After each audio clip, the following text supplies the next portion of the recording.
Michael, new Star Wars Outlaws creative director shares details on game's biggest update yet. Michael, a new Star Wars Outlaws creative director? What just happened here? Tom Hyven over at VGC. Ubisoft has shared details about Star Wars Outlaws' next major patch. Build the game's biggest update yet. It will make improvements to combat, stealth, and character control. Stealth, thank goodness, man, I tell you.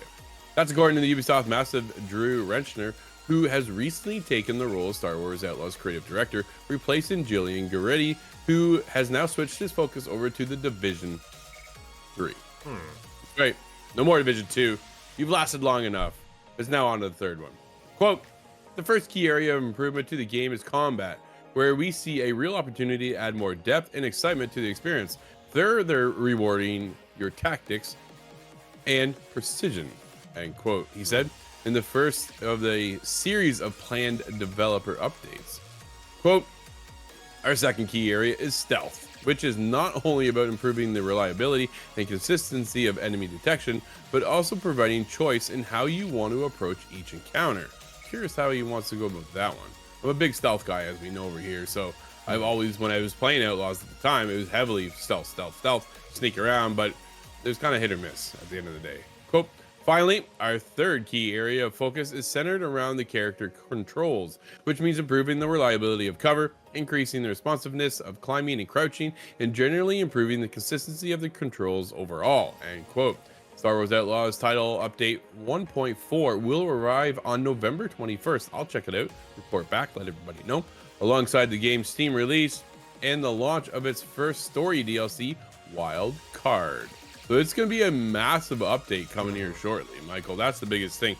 Do you find it interesting, though, all of a sudden now, after the game's been, quote-unquote, done, finished, right? We are getting updates, no new story content, DLC with Wild Card just around the corner. But we're getting a whole new creative director. Yeah, that one was interesting, right? I think that is definitely Ubisoft realizing, look, with no Assassin's Creed Shadow, they need something to carry them into February, and Outlaws is their best bet, right? They have 2 story mode DLCs planned, as you said, Wildcard coming very soon, and then they have another one early 2025. That one probably will be a little bit more harder to get people to come back in, and we talked about how big 2025 is. I think the biggest thing for me, I haven't been able to check this game out. I've watched you play it, and this is kind of what made me say I don't really know if I want to go in on it.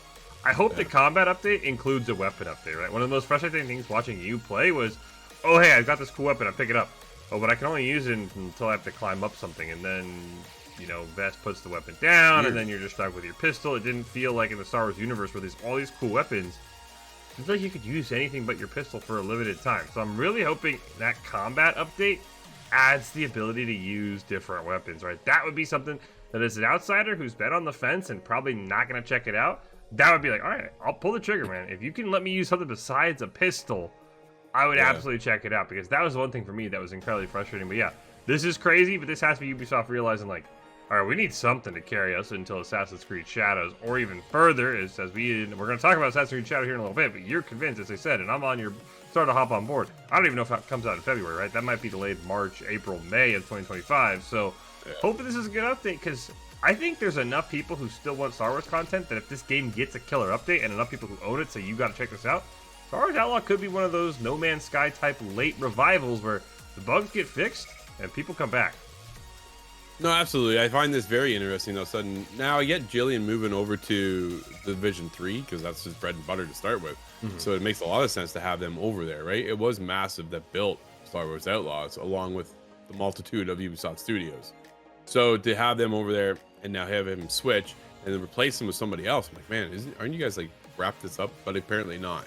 So to fix a lot of the issues that have been more like quality of life concerns, right? Like you say, the weapon thing. Dude, it was so bizarre. I could pick up the gun, but yet I couldn't. If I did a jump, drops the gun. Like I just dropped the gun. That's the weirdest thing I've ever seen. Can't climb a ladder with the gun in my hand. So there's no opening up my inventory to more weapons of opportunity, right? It is literally just a pistol, and I can go in, upgrade it, and this, that, and the other. At the end of the day, for me, I had a ton of fun playing the game. I know I'm on the opposite of the majority of players when it comes down to this, but I like the fact that it wasn't, here's another Jedi story, right? We're actually in there kind of being a scoundrel, which was the whole case of this game. I thought it was really cool. There was a fresh take, get us into something new, unique, and at the end of the day, they fell short. I'm happy to say that they are continuing to look at how do we fix it. Stealth, dude, stealth was just kind of, I don't know. There's so many better stealth games, right? I know it's not a hardcore stealth game, but it's not like playing as Splinter Cell. Ubisoft is still looking at you for that. But it's one of those moments of, okay, here you have an opportunity. I'm like, right now we're playing Black Ops 6 still, campaign, right? Stealth everywhere. Opportunities for stealth is all over the place, and it works great. How do they fix that for here? Can they just take pieces of, like, dude, we've seen stealth games done so well over the years. It's just hard not to, like, it even comes from one of their own, right? With Splinter Cell. How do you not just follow that and go, hey, this is how we should do it? Instead, they implement what feels like a half-baked system at the end of the day. So, and then I'm curious about the wild card. Is that enough with this massive update to come in and fix it all for everybody? Will it draw players back, or have everybody just moved on?